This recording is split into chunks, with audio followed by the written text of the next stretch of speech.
mistake. The first thing I learned when dealing with them is that they don't care about me. They don't want me to be me. And it's about human trafficking. It's about how do we change who, how do they change who I am? Or, they're thinking, how do we change who you are so that you can fit into our human trafficking? So when I was doing my hair, they were like, well, why don't you show your hair? Well, that's how it is. Because when they were first explaining this, they were explaining how important it is in certain businesses like theirs, which is human trafficking, that you have certain features. So they said that they always go for people who are of mixed race. Now, it doesn't mean like biracial, but mixed race in general, because that to them makes them more money. So women who, especially women, they talk about gay men. So I guess it's their market would be men, I guess, more than women. So if you are mixed race, they look for certain features. So they said that's why they were surprised that I wasn't caught up in high school with certain people. But like I've always told you, I got along with different types of people, and I was my group. We were more like, we talked about things. We were, we weren't, I'm trying to figure out how to explain it. Like, we were the types of people, like you see me talking about things now, talking about topics, talking about issues. Those are always the people I'm with. So when they say, oh, you don't get along with us, I don't get along with people who tend to not like have the ability to sit around talking. Sometimes you have nothing else to do, and all you can do is sit around and talk. So those are the people I tend to get along with. So when they're talking about stupid stuff like my hair or what about this, to me, I'll be honest, because this is part of why I need to do this, to be honest to why I don't get along. I think those are stupid things. Like, yes, I'm interested in it, but that's not the focus. The focus for me isn't just, oh, your hair texture, oh, how you look today. Oh. No, it's the bigger issue. And yes, those are part of life, but that's not the bigger issue for me. And it's important that I say that, because that explains how when they were trying to do all these things to kind of to human traffic me, that automatically says to me, something's wrong. Something's wrong when that's the focus. So, they were talking about, well, why don't I, do things with my hair, blah, blah, blah. I'm going through this. So that wouldn't be the focus for me. The issues are the focus. So in human trafficking, I told you guys on the other channel, Shamiga J, about the OnlyFans Bellevue house that was where they were arrested, and some victims are speaking out about the human trafficking and the sex trafficking. And it's important because I'm 52 and I'm going through this. I can only imagine what younger people are going through, where they have less choices, and the focus is on appearance and who you're hanging out with and your friendships. And why I try to talk on this channel from my point of view at my age, and hopefully to women my age as Gen Xers, we understand some of that. But I think some of it is much worse now than it's ever been, because suddenly something that happens is online within a moment and you can't get rid of it. It's permanently online. And the way our society today focuses so much on appearance, so much on your hair, so much on your makeup, so much. It's so stressful to begin with. When I was growing up, you could wear makeup or not wear makeup. It wasn't a big deal. And it didn't have to be, excuse me, it didn't have to look like someone you saw in a magazine, which wouldn't, be possible. Like when I was growing up, the people who you saw made up with, their hair done and so forth, that really wasn't possible for a regular person. But now it's expected. Like, it's expected that regular people will walk around looking like they've had a stylist and a hair, they came out of hair and makeup, which is ridiculous. So the pressure that these people are putting me under with part of their human trafficking, now put that on a younger person who has less life experience, less of the ability to say, wait a minute, there's more important stuff out there than my hair and my makeup, or the money that it takes to maintain those things. And that's part of the human trafficking that I want to talk about. It takes a lot of money to maintain these looks, to maintain a certain um level of success. When they were talking, they know I posted online the email I got in the recruitment to work for Lacoste, which acknowledges my success. And as they were trying to, they used the word diminish me. They were saying, well, you weren't successful. And I've proven I've been successful. And at some point, when you are successful, you can't stay at the level you were when you started. So part of being successful in a field is that you start to have to move up a level. If your career is moving up a level, you can't be at the same level when you first started. And as they're trying to insult me for like, why did you buy more expensive clothes? Why did you do this? Why did you need this? Because my career was moving forward. I can't still stay behind at a less successful level as my career is moving forward. And this is my issue. My issue becomes, they said, why do I have to justify it? I don't, but it's important to, because it's important to explain how all this human trafficking works together and how it all ties into one thing.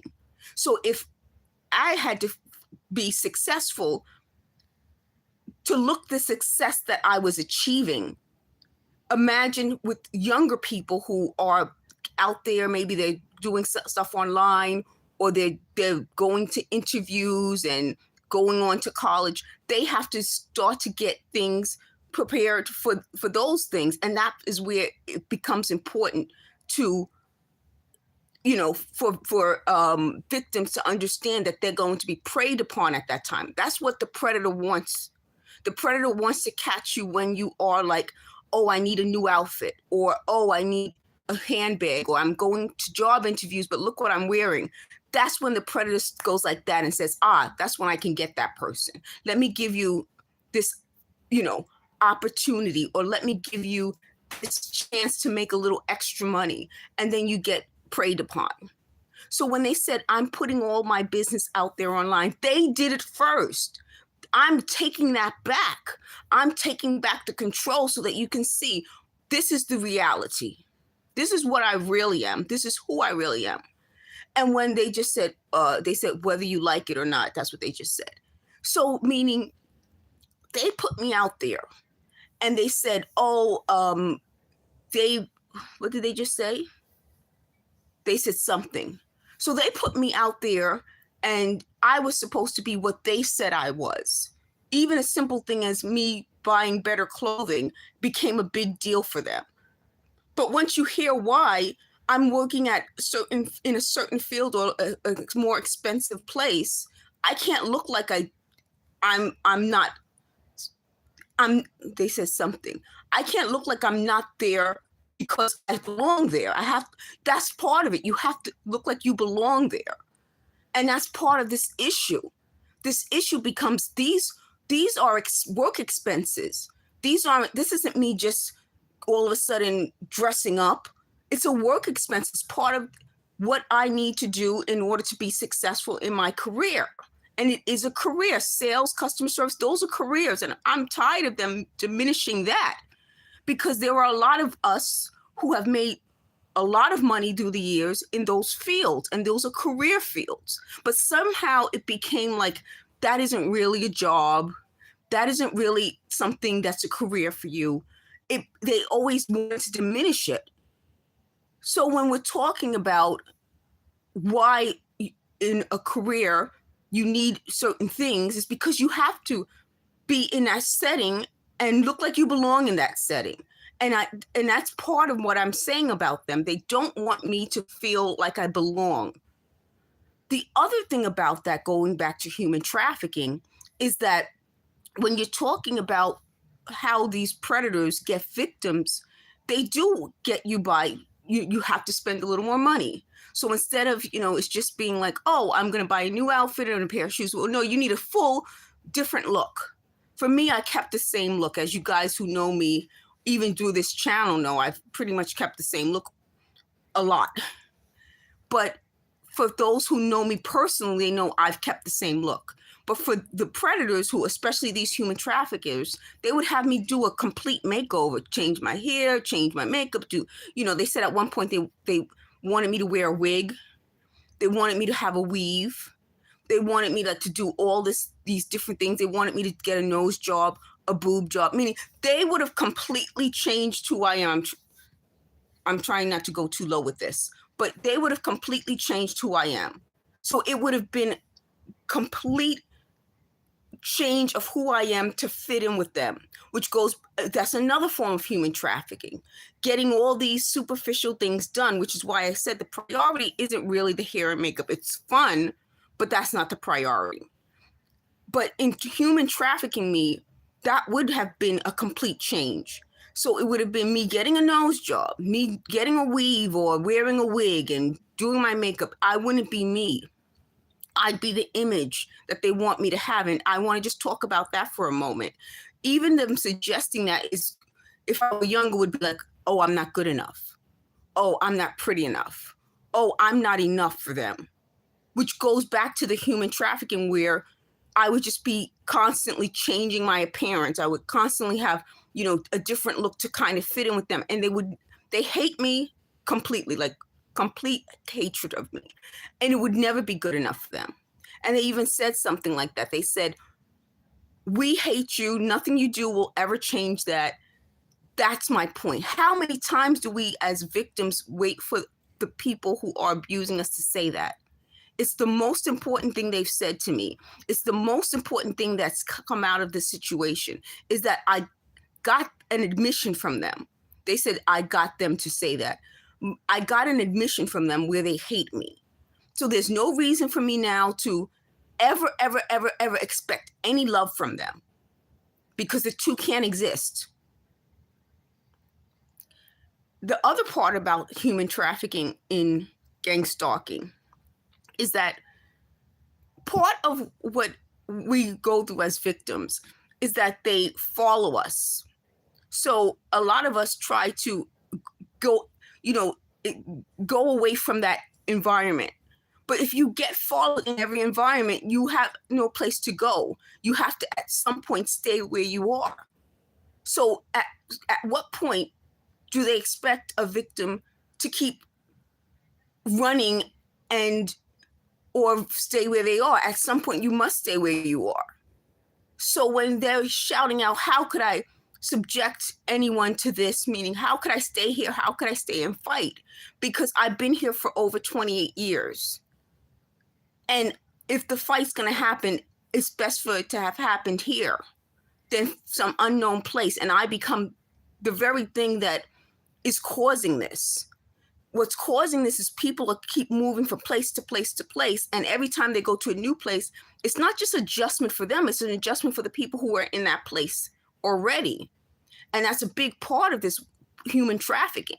When you're taking people from their homes and their safe place and you're forcing them out, you're forcing them into a new environment where those people aren't prepared to deal with gang stalking. Those people aren't prepared to deal with people who might have mental issues and stress from being gang stalked. And I talk about that, meaning I couldn't have just picked up and gone someplace and been in my right mind and been like, hey, I'm new here. No, I would have been like, and that's part of it. Why should I take this problem with me everywhere I go? I should resolve it where I am.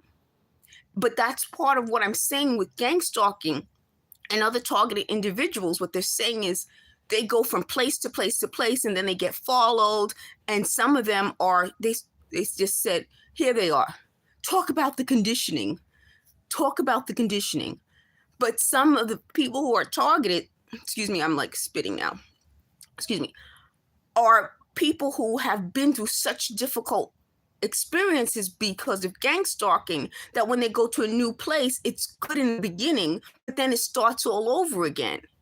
And at some point, when you keep moving, which is human trafficking, because what they're doing is taking you from your home, then they put you, in a position where you don't have a place to live. So you stay at a hotel. There's a lot of things going on in hotels and motels. I had a really good video, which was a news report about people who live in like hotels and motels because they're homeless.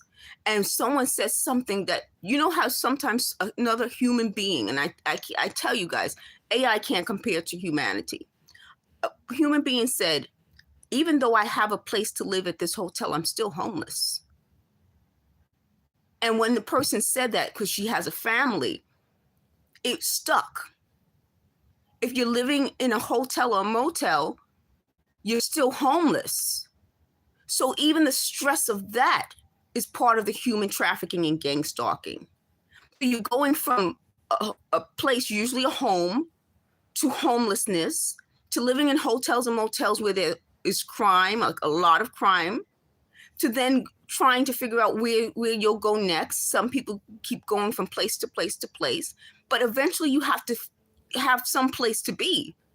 You need a place to be. And so when they're talking about this and I'm saying, I just need time to be, they're making it sound like that's wrong.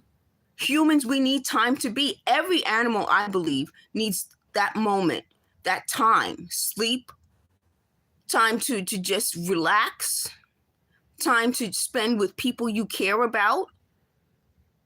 And so when I was talking I did sounds in my bedroom. This is the bedroom.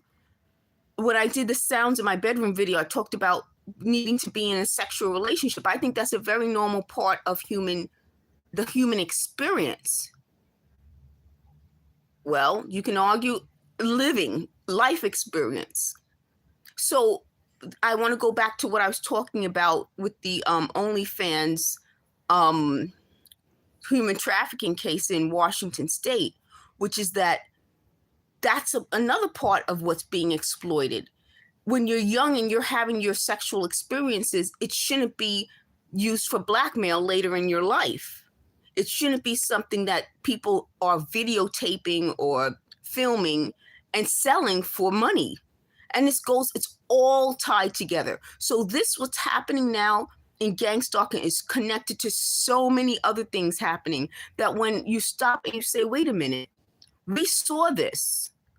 And in order to make sure that other people know how it's done, people who are targeted individuals, they're explaining exactly how it's done. It's done with surveillance, people following you, filming you, watching you. I had a comment that said, I'll always be watched. People stalking your internet when you're online, following you from site to site or comment to comment. People in person trying to intimidate you, make you feel like they are invading your space, invading your privacy. Invading a space when you're human is a big deal. Now, they talk about it in a gang way, but I'm talking about it more in a spatial way. So if I'm here and someone comes right close to me like this, they want to be seen. They want me to know they're invading my space. Commenting on appearance, making comments on your appearance, that's meant to make you feel like you're not good enough, like you aren't enough. Wanting you to change your appearance, part of human trafficking, not just because it enables them to control your appearance and what sometimes someone could look similar to you, or you can get something that makes you look not like yourself and like someone else, which goes back to crime. But it's also about you not recognizing who you are and feeling like you're not recognizable.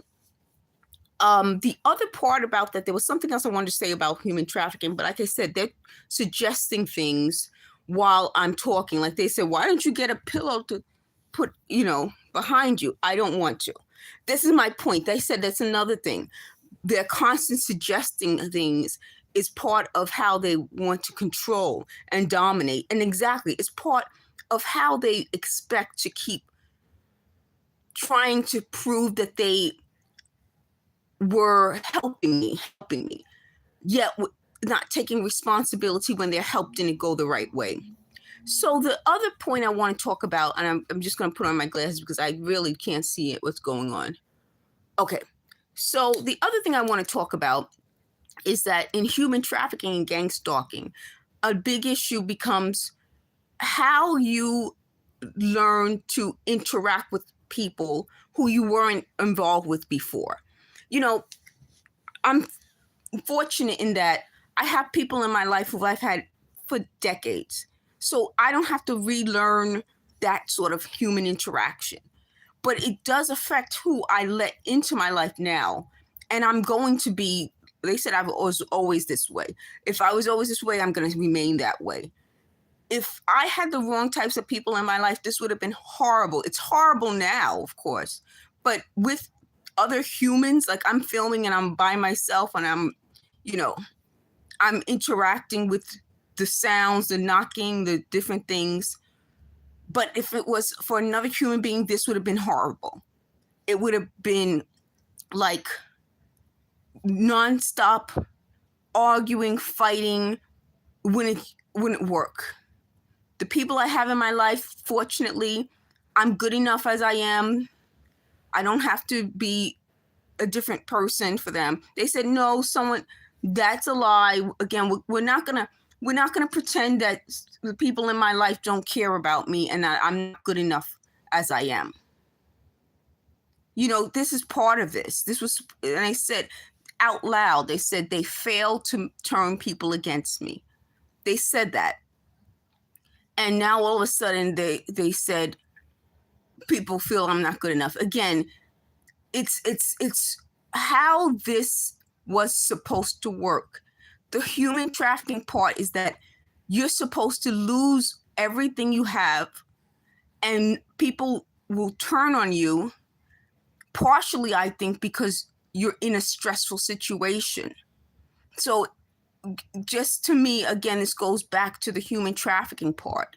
If people who didn't know me just met me today, I wouldn't be someone that they would really want to be around because I'm a different type of relationship now. And so the old me was a better, like a better relationship person. So when they talk about, oh, well, you were this type of person, that type of person, those relationships, when they remember me that way, are the relationships I've maintained. So it's easier to maintain those relationships because they remember me when I was better. Now, I wouldn't be as wanted as I was before. So that's another thing when they were doing comparisons amongst, me and other people. I'm just comparing myself to me before. And that's part of what I'm saying as a targeted individual.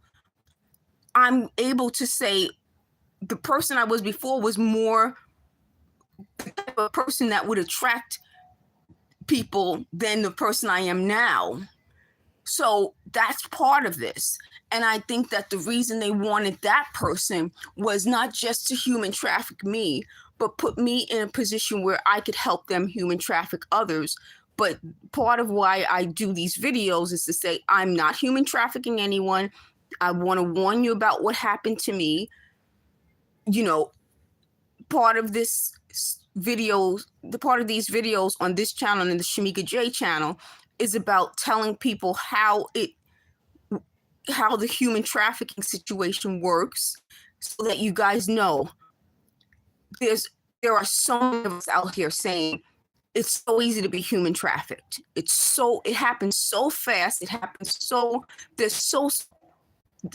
was gonna say they're professional in the fact that they're used to doing it, but most victims aren't used to having it happen.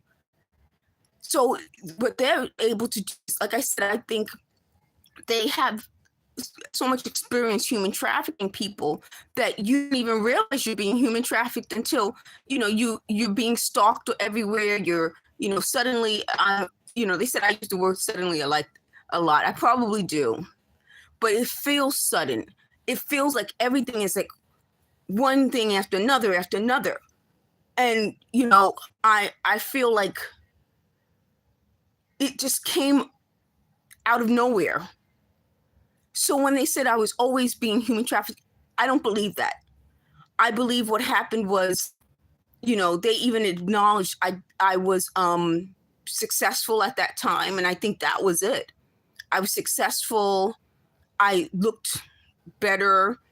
I had the right clothes, meaning at that time it was like their moment to drag me into everything that they would have wanted to drag me into. And instead of getting dragged into it, I just, told people what was happening to me. I started doing these videos. I took down the old videos, which were videos that would have attracted a younger group of people. I try to gear this channel towards Gen X, older. Of course, some younger people are probably here, but definitely Gen Xers, because you guys can relate to what I'm talking about. I'm just thinking about when we were growing up and how without social media, the things that are being filmed now for young people will stay with them forever. And to me, that is also part of the human trafficking. So when people are inviting you places and they're filming everything you're doing and then they're selling it, that's human trafficking. And if this is happening to younger people, then you realize how hard it is for them and how hard it is because it's sudden. These people are professionals at human trafficking people, so they know how to advertise, an opportunity. You apply for a job and you think, okay, this is the great opportunity for me. And then all these other things happen. You don't realize that these people are professional at doing these things. The last point I want to make, and then I'll probably do another video later, but the last point I want to make about gang stalking in general. When we just focus on the gang stalking part of it, it's not just gangs, and I'm trying to explain that in my videos. It's not just gangs that have these tactics. It's also people who want to control and abuse. So a lot of the tactics that gangs continue to use, are used by predators. So if you look at gang tactics and you look at predatory tactics, you'll see it's about controlling the victim, manipulating the victim, exploiting the victim. Most of these tactics involve them making money off the victim. So you say, well, they at one point said they invested $1 million into this. And I'm thinking, well, how could you make $1 million? They admitted, they said free rent to the people involved, opportunities, free things. So then suddenly you say, wait a minute, that would sound good, but it's not good because you're taking advantage of other human beings. And the fact that they see me as nothing but an animal or a pest, then they just said, well, you see us that way, but you are, because you're doing this to me. The fact that I'm in my apartment talking on a video and you're having a conversation with me as though I'm doing nothing, just sitting around. This is my point. They knew I wanted to do this as a job and to sabotage every single thing I wanted to do. I went to Long Island City, if you're familiar with New York. If you go into Manhattan and you take the Q something bus, I can't remember what's the number, but it's like runs on Madison Avenue. You can get to the Goodwill bins. I'm not sure if it's still open, but at a time you could get to the Goodwill bins, and it's right there in Long Island City. So I started to go there because I was going to start a different part of my eBay business, which was selling used clothes that I got from the bins. As soon as I start doing that, there they are. And I could tell it was them because I would be walking, doing something, and they're watching me. I'm in the bins and they slow down and they're watching what I pick up. And at the time, I'm like, what are they doing? I didn't understand that this was going to be something where I was permanently attached to them. So I got things from the bins. I think I sold a few things. Some things I didn't sell. And then they started up with eBay. Like, they would contact me and ask me for deeper deals with sob stories. It wasn't like, oh, could you lower the price because of blah, blah, blah. It was like a big sob story, like, I'm going to blah, blah, blah, and I really can't afford such and such. And it was like for sunglasses. I mean, You know, it wasn't it would be something else. It was a necessity. But it was like designer sunglasses. Suddenly, like you have a sob story. That's what I'm saying. It was that. It was I'm doing something new. They're going to come up with a way to sabotage it. Then it was the YouTube videos. They'll come up with this way of sabotaging it. Then it's the living situation. So everything I was involved in, they sabotaged my living situation, my jobs, my resume saying that I didn't do the things, my life experiences. Oh, you didn't do those things. And I'm like, here's the proof I did it. There are people who know I did it. Then they move on to something else. The resale business that I wanted to do. So now what they're doing is saying, oh, what about jewelry? Meaning they're just yelling stuff out just to sabotage me. And they say, well, we're surprised you're telling people this. You told them already. So the whole point becomes they are determined to sabotage everything I do. If I can tell the world that this is happening, even if I fail, later on people will say, well, she did mention that.